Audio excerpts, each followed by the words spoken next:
Hai, Assalamualaikum kawan-kawan. Bertemu lagi di channel Nurhihan Osman. Yang merakamkan orkid yang berkembang di bulan Julai.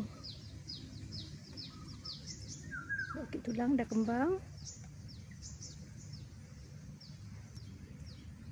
Kembang sekarang. Ini Wanda. Wanda apa dia tak ingat lah kawan-kawan ni. Panggil Wanda purple sajalah.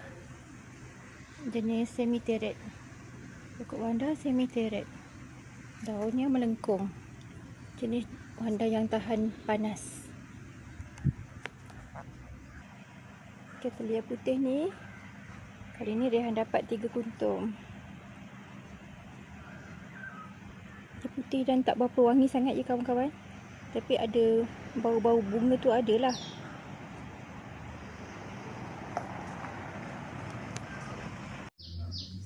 Dendrobium belang-belang.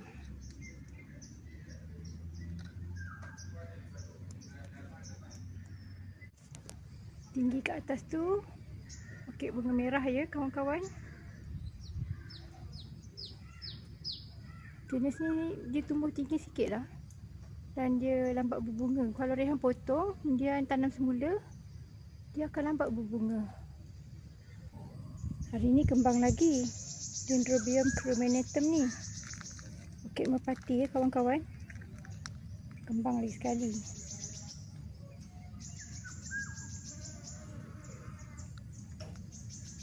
Tempat Rehan ni baru lepas hujan ni. Pagi tadi hujan.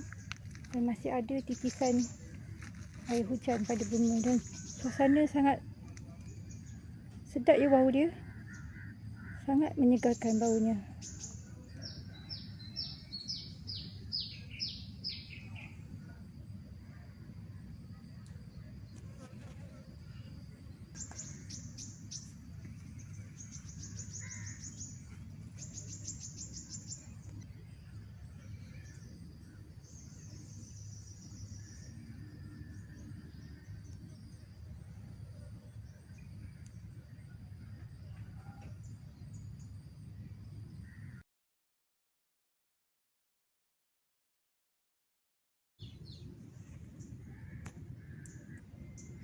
Ada sedikit yang kembang.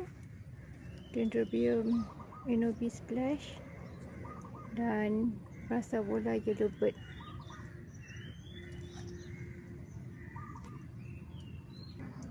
Di pondok kedua ni ada 4 tangkai Aerides odorata yang sedang kembang. Bau bunga ni macam bau herba ya kawan-kawan. Macam bau halia pun ada. Bagi Rehan lah.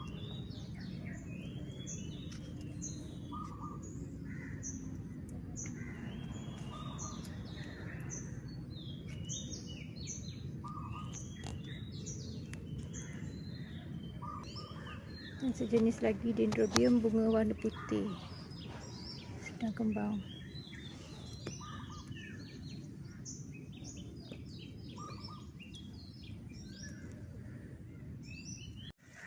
Penutup untuk rakaman bulan Julai, Rehan rakamkan Wanda ini kawan-kawan.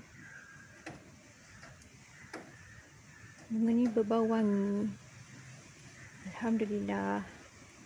Semoga terhibur. Hingga bertemu lagi di video yang lain.